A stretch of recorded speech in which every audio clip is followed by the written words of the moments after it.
से बोली सेना वाली मैया की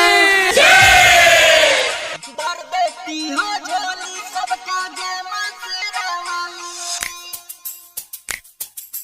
भर देती हो झोली सबका जय मां शेरा वाली।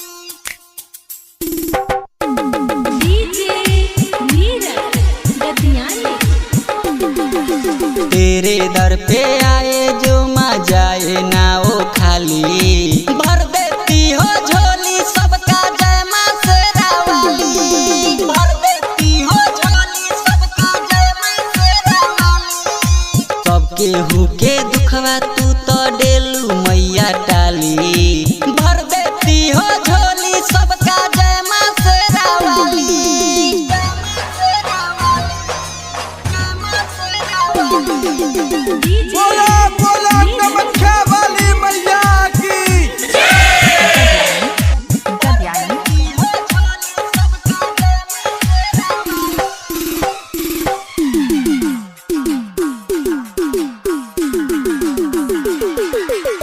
गैया के गोबारा से आंगन लिपवनी। पानी के पतैया से नेवता पेठवनी।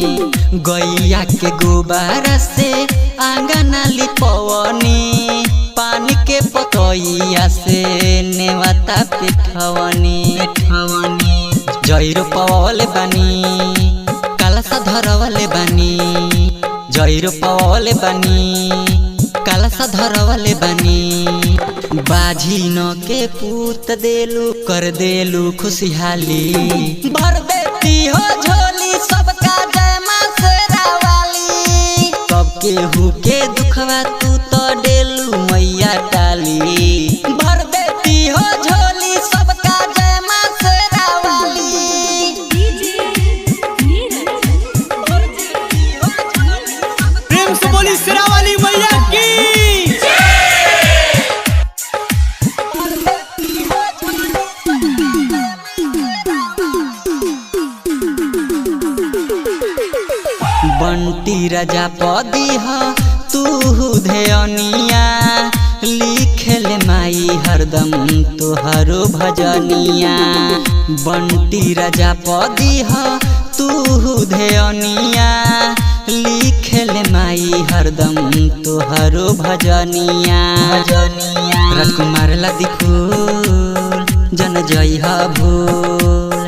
राजकुमार ला दिखूल जन जय ह भूल। संदीप लाल पमैया नजर तनी रउआ डाली।